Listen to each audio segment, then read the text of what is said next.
बहराइच हिंसा पर सीएम योगी का अल्टीमेटम। जनपद बहराइच के महसी के माहौल बिगाड़ने वालों को बख्शा नहीं जाएगा, सीएम योगी। सीएम योगी ने अधिकारियों की बुलाई बैठक।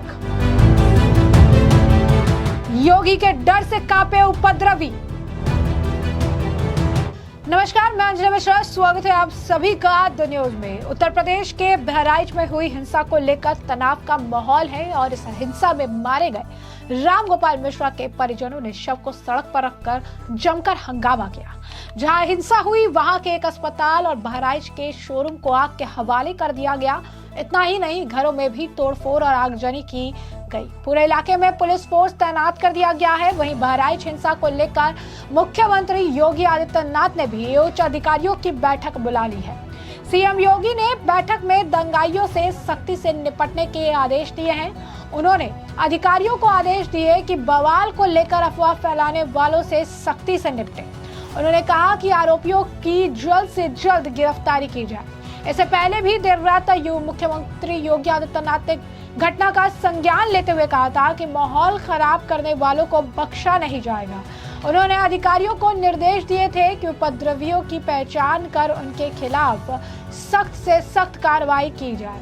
इसके साथ ही हिंसा के बाद प्रशासन ने मूर्ति विसर्जन का कार्यक्रम बंद करा दिया था।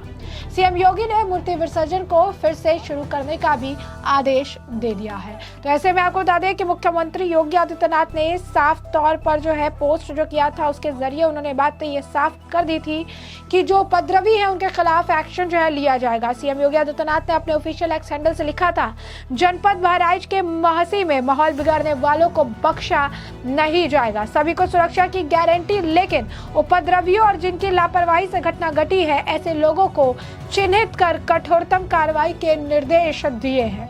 प्रतिमा विसर्जन जारी रहेगा। प्रशासन और पुलिस के अधिकारियों को मौके पर उपस्थित रहकर धार्मिक संगठनों से संवाद कर समय से प्रतिमा विसर्जन कराने हेतु निर्देशित किया गया है। यानी साफ तौर पर सीएम योगी आदित्यनाथ ने खुद ही जो है बता दिया है कि जिस तरीके से स्थिति देखने के लिए मिल रही है, जिस तरीके से जो है हुड़दंग देखने के लिए मिला है, इसके बाद प्रशासन जो है इसे लेकर काम कर रही है, कार्रवाई करेगी और किसी भी तरीके से उपद्रवियों को बख्शा नहीं जाएगा। क्या है पूरा मामला, जरा ये भी समझ लीजिए। 13 अक्टूबर की शाम बहराइच के महसी तहसील के हरदी थाना क्षेत्र के महाराजगंज कस्बे में दुर्गा मूर्ति विसर्जन को लेकर शोभा यात्रा निकाली जा रही थी। ये यात्रा समुदाय विशेष के मोहल्ले से होकर गुजर रही थी। आरोप है कि इसी दौरान डीजे बजाने को लेकर दोनों समुदाय में हिंसक झड़प हो गई। इस बीच कुछ लोगों ने छतों से पथराव करना शुरू कर दिया और जब इसका विरोध किया तो उन्होंने फायरिंग कर दी। इसी दौरान गोली राम गोपाल मिश्रा नाम के युवक को लग गई।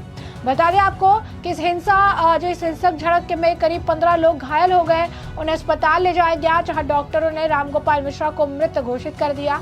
राम गोपाल की मौत की खबर फैलते ही पूरे इलाके में हड़कंप मच गया। लोग लाठी डंडे समेत सड़कों पर उतर आए। उन्होंने दुकान, शोरूम, घरों में तोड़फोड़ और आगजनी शुरू कर दी। भीड़ को कंट्रोल करने के लिए पुलिस को लाठी चार्ज तक करना पड़ा। पूरे इलाके में भारी पुलिस फोर्स तैनात की गई है। खुद डीएम और एसपी प्रभावित इलाकों का दौरा कर रही हैं। क्या कह रही हैं वो जरा एक बार उनको भी सुन लीजिए। मैम क्या सिचुएशन है फिलहाल? अभी कंट्रोल हो रही है, कर रहे हैं, कंट्रोल हो रही है। जी सर, जी। तो जैसा कि आपने सुना, उन्होंने कहा कि सिचुएशन को अंडर कंट्रोल करने का प्रयास जो है किया जा रहा है। मूर्ति विसर्जन के दौरान युवक की गोली मारकर हत्या करने के मामले में पुलिस ने 6 लोगों के खिलाफ केस भी दर्ज कर लिया है। ये एफआईआर महसी थाने में दर्ज हुई है। इसमें अब्दुल हामिद, सरफराज फहीम, साहिर खान, ननकाऊ और मारफ अली समेत 10 लोगों के खिलाफ मुकदमा दर्ज हुआ है। इन 6 नामजद के अलावा 4 लोग अज्ञात हैं।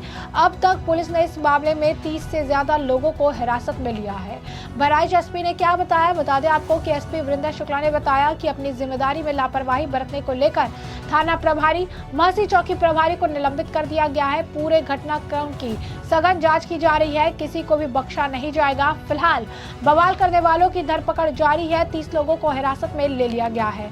बता दें इस मामले को लेकर लगातार बयानबाजियों का दौर भी देखने के लिए मिल रहा है और इस मामले पर जो है लगातार प्रतिक्रियाएं जो है देखने के लिए मिल रही है। बीजेपी नेता दुष्यंत कुमार क्या कुछ कहना, उनका जरा सुनिए। हर धर्म की रक्षा करना सरकार का काम होता है और उसकी रक्षा करने के लिए सीएम बहुत प्रभावी भी हैं और लगातार जो लोग वहां पे दंगा करना चाहते हैं या वातावरण दूषित करना चाहते हैं किसी को भी नहीं बख्शा जाएगा। तो जैसा कि आपने दुष्यंत कुमार को सुना, उन्होंने साफ तौर पर कहा है कि हमारे मुख्यमंत्री जो है सक्षम है, इस एरिया के मुख्यमंत्री जो है वो सक्षम है और उन्हें पता है कि किस तरीके से इसे हैंडल करना है और वो इसे बेहतरीन तरीके से हैंडल करेंगे, उपद्रवियों को बख्शा नहीं जाएगा। वही दूसरी तरफ समाजवादी पार्टी के नेताओं का अलग तरीके का बयान है। समाजवादी पार्टी के नेता है अमीक जमाई, उनको क्या कुछ कहना है जरा सुनिए। उत्तर प्रदेश की सरकार को लॉ एंड ऑर्डर के मामले में बने रहने का कोई अधिकार नहीं है। 2017 से पूरे देश में सबसे ज्यादा जो दंगों की जो झड़ी है वो उत्तर प्रदेश में। अभी हाथरस में जो एक बाबा के कार्यक्रम में कितने लोग मारे गए, शासन प्रशासन को आइडिया नहीं था कि कितने लोग आएंगे। और जब वो आरोपी को कोर्ट में पेश होना हुआ तो भारतीय जनता पार्टी के विधायक की गाड़ी में पेश हुआ लखनऊ के अंदर बाबा। तो हाथरस में, बहराइच में जो कल हुआ, अभी तो रामनवमी में सारे हिंदू मुसलमान मिलकर उसको सेलिब्रेट कर रहे थे। मंच पे हमने देखा दिल्ली में भी कि प्रधानमंत्री जी के सामने शहबाज खान रावण बने हुए हैं। उत्तर प्रदेश में भी ऐसे ही होता है, हमारी संस्कृति यही है। लेकिन विसर्जन के दिन जो इसकी हाईजैकिंग होती है दंगाइयों के जरिए, उसका एक फॉर्मेट है। आप किसी मस्जिद पे चढ़ेंगे, आप किसी मजहबी मुसलमानों की इमारत पे चढ़ेंगे, आप झंडे उतारेंगे, आप उकसाएंगे, आप डीजे लगा के मुसलमानों की माँ बहन की गालियां देंगे, मुल्ले काटे जाएंगे, मुल्ले पाकिस्तान जाएंगे। इसके लिए सीरियस तरीके से जिम्मेदार तो शासन प्रशासन है, एसओ नहीं है, सिर्फ कोतवाल नहीं है। ये पूरी जिम्मेदारी कप्तान की है कि उसने कैसे प्लानिंग करी। बेशक जिसको गोली लगी जिस युवा को, वो नहीं होना चाहिए था, वो अप्रिय घटना है। और जो दोषी है उसके खिलाफ कड़ी से कड़ी कार्रवाई कानून के दायरे में हम भी कहेंगे कि होनी चाहिए। लेकिन इस नाम पे हम जानते हैं आप जो करने वाले हैं बहराइच में निर्दोषों के साथ, वो ठीक बात नहीं है। पूरे तरीके से बहराइच की जो घटना है, लॉ एंड ऑर्डर जिस तरह से हाथरस के मामले में फेल हुआ था, वैसे ही विसर्जन के मामले में कंप्लीटली कोलैप्स हो चुका है उत्तर प्रदेश का लॉ एंड ऑर्डर।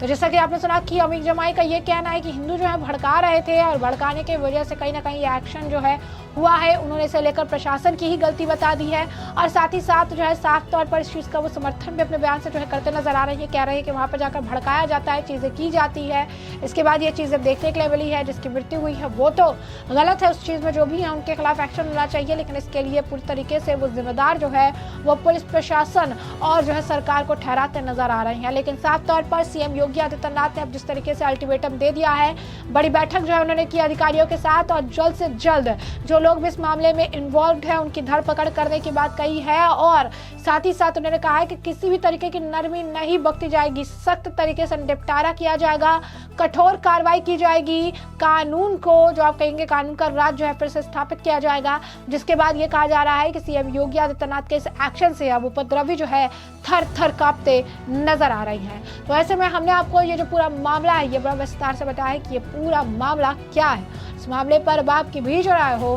हमें कमेंट सेक्शन में कमेंट करके जरूर से जरूर साझा करिएगा। धन्यवाद।